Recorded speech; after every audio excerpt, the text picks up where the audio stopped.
Assalamualaikum warahmatullahi wabarakatuh. Perkenalkan, nama saya Cindy Mailinda Sari dengan NPM 2417051128. Di sini saya akan menjelaskan tentang implementasi genetik algoritma. Nah, ini tuh video saya buat karena saya untuk mengganti pertemuan keempat. Teman-teman di sini ada gambaran umumnya. Nah, konsep GA atau genetic algorithm itu menjadi program yang dapat dijalankan untuk menyelesaikan studi kasus optimasi. Mahasiswa akan membangun alur GA secara utuh mulai dari inisialisasi populasi, evaluasi fitness, proses seleksi, crossover, mutasi, pembentukan generasi baru, hingga kondisi terminasi. Nah, mahasiswa juga bakal ngelakuin pengujian hasil, mengecek fungsionalitas setiap komponen, memperbaiki error dan bug yang muncul saat implementasi. Nah, fokus pertemuan ini adalah ketepatan implementasi program GA dan kemampuan debugging agar solusi berjalan stabil dan menghasilkan output yang benar sesuai tujuan optimasi. Capaian pembelajaran itu yang pertama, dapat memahami konsep dasar algoritma genetika dan bagaimana GA dapat digunakan pada studi kasus nyata untuk menyelesaikan masalah optimasi.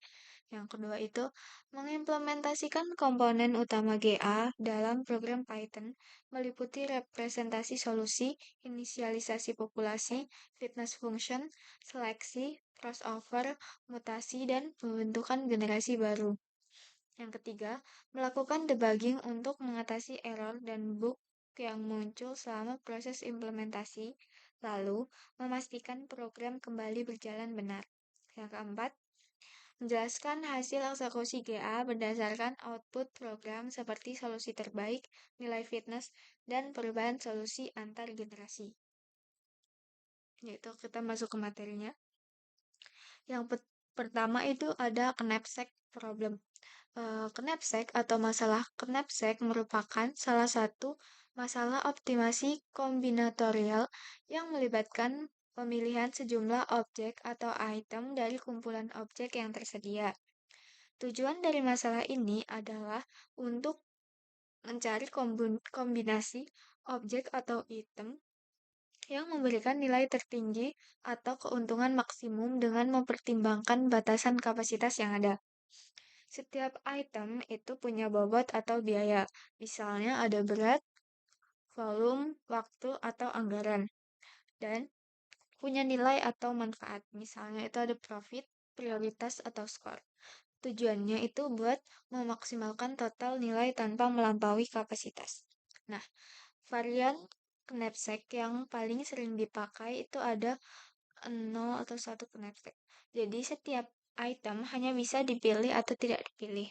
Nah, yang kedua ada fractional knapsack. Itu berarti item boleh diambil sebagian. Yang ketiga ada unbounded knapsack. Itu berarti item boleh dipilih berkali-kali. Nah, yang terakhir ada multidimensional knapsack, yaitu kapasitas lebih dari satu. Misalnya batas berat dan volume sekaligus. Nah, metode penyelesaian knapsack problem itu ada dua. Yang pertama ada metode eksak. Nah, metode eksak ini hasilnya optimal, tapi bisa mahal komputasinya. Dynamic Programming atau DP, yaitu populer untuk 0/1 knapsack, efektif untuk kapasitas yang tidak terlalu besar. Sedangkan branch and bound yaitu memangkas ruang pencarian dengan batas atas, cocok untuk problem atau masalah menengah. Yang kedua itu ada metode aproksimasi.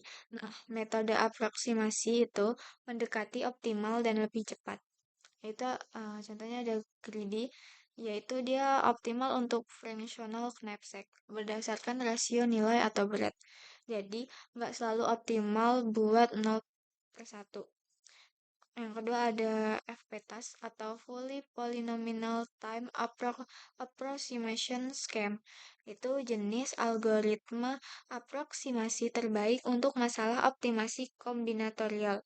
FPTAS memberikan jaminan bahwa solusi yang dihasilkan sangat dekat dengan solusi optimal dalam waktu yang sangat efisien. Nah, di sini ada kasus nyata buat knapsack problemnya. Yang pertama itu ada seleksi proyek dengan anggaran terbatas. Jadi, di sebuah dinas atau perusahaan ingin menjalankan beberapa program kerja dalam 1 tahun. Setiap program punya biaya dan manfaat. Terus anggaran total terbatas. Jadi, tidak semua program bisa dibiayai. Maka pemetaannya ke knapsack problem itu itemnya ada program atau proyek. Misalnya itu ada pelatihan UMKM, perbaikan jalan, sistem informasi, ataupun kampanye kesehatan. Nah, untuk beratnya itu biaya proyek. Misalnya itu ada berapa juta rupiah gitu. Nah, untuk nilai itu tuh skor manfaat kayak misalnya dampak sosial, ROI atau prioritas strategis. Nah, untuk kapasitasnya itu total anggaran tersedia. Untuk keputusan itu 1 jika proyek dipilih, 0 jika tidak. Nah, ini juga ada contoh-contoh nyata yang lain, ada seleksi kegiatan event dengan waktu terbatas, packing barang untuk gudang atau kontainer. Setelah itu kita masuk ke Traveling Salesman Problem atau TSP. Nah, TSP ini dikenal sebagai salah satu masalah optimasi yang cukup banyak aplikasinya dalam dunia nyata dan banyak menarik perhatian para peneliti sejak beberapa dekade terdahulu. Secara sederhana, TSP dideskripsikan sebagai permasalahan untuk menentukan sirkuit terpendek yang harus dilalui oleh seorang salesman yang berangkat dari sebuah kota tepat 1 kali kemudian kembali lagi ke kota semula. Nah, masalah Traveling Salesman Problem atau TSP ini adalah masalah optimasi yang sering muncul pada penjadwalan data distribusi, perencanaan rute logistik, hingga optimasi lintasan robot. Dalam TSP, tidak ada solusi optimal selain dengan mencoba semua kemungkinan solusi. Meskipun jalur dengan urutan yang berbeda dapat menghasilkan jarak yang sama, jalur dengan urutan yang berbeda tetap dihitung sebagai jalur yang berbeda. Nah, untuk metode TSP itu ada dua. Yang pertama ada eksak atau optimal. Metode eksak mampu menyelesaikan masalah hingga global eksponensial terhadap n. Contoh algoritmanya itu ada linear programming atau metode simplex, terus ada integer programming, ada cutting plan, dan projective scaling algorithm. Nah, yang kedua itu ada metode heuristik atau aproksimasi. Metode heuristik mampu menyelesaikan masalah dengan solusi global optimalnya, walaupun untuk beberapa kasus tertentu juga mampu mencapai solusi global optimal. Contoh algoritma neural network, genetic algorithm, Nearest neighbor, dan yang lainnya. Nah, untuk pemetaan genetik algoritma untuk TSP. Dalam GA, satu kandidat solusi itu disebut kromosom. Untuk TSP, kromosom direpresentasikan sebagai permutasi indeks kotak, misalnya 0312. Setiap gen adalah satu kota. Representasi ini memastikan setiap kota muncul tepat 1 kali. Fungsi objektifnya adalah meminimalkan total jarak rute agar selaras dengan konsep fitness yang umumnya dimaksimalkan. Nah, di sini itu ada rumusnya yaitu fitness sama dengan 1/n plus ini, ini. Dimana n itu total jarak, terus simbol ini tuh tingkat akurasi atau batas kesalahan aproksimasi. Sehingga rute yang lebih pendek jika menggunakan konsep fitness di atas menghasilkan fitness yang lebih tinggi. Nah, di sini ada practical implementasi.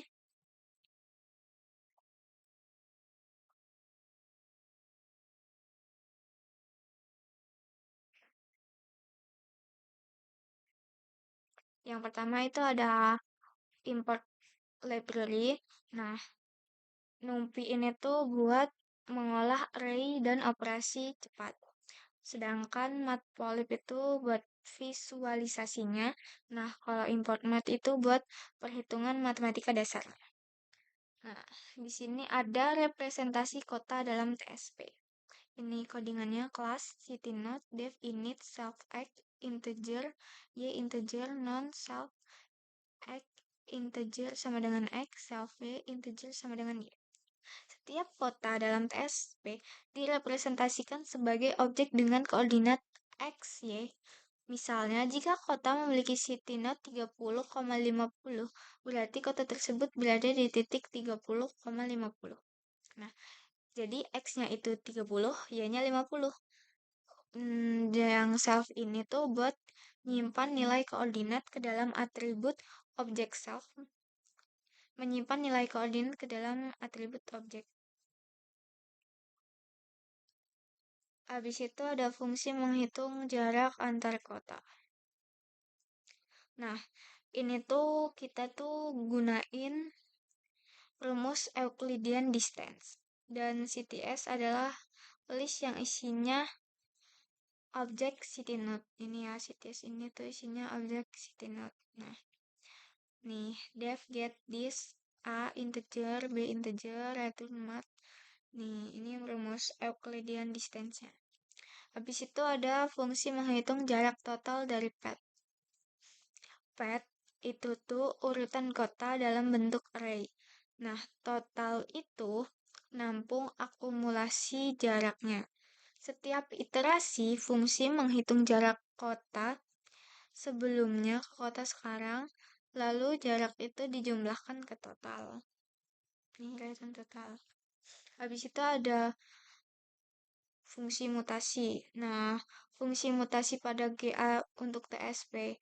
Mutasinya itu berupa swap atau menukar posisi dua kota dan tidak ada kota ganda. Jadi ditukar pet A, pet B sama dengan pet B, pet A. Nah, ini ada fungsi crossover. Metode crossover yang digunakan adalah two-point crossover, yaitu metode crossover dalam algoritma genetika di mana dua titik dipilih secara acak dalam kromosom, solusi atau jalur. Bagian antara dua titik tersebut ditukar antara dua parent, sementara bagian di luar titik tetap dipertahankan. Nah, contohnya itu contoh two point crossover pada DSP.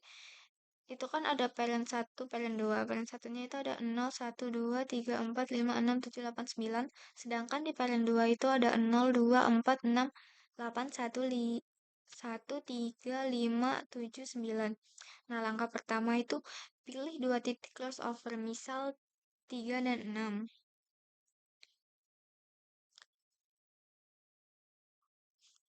Nah, setelah itu langkah keduanya tukar segmen di antara titik crossover. Jika ada angka berulang, kita ganti dengan elemen dari parent asal. Jika ada angka yang hilang, kita masukkan kembali ke jalur. Jadi, cell 1 itu diambil dari P1, lalu segmen diganti segmen P2. Nih.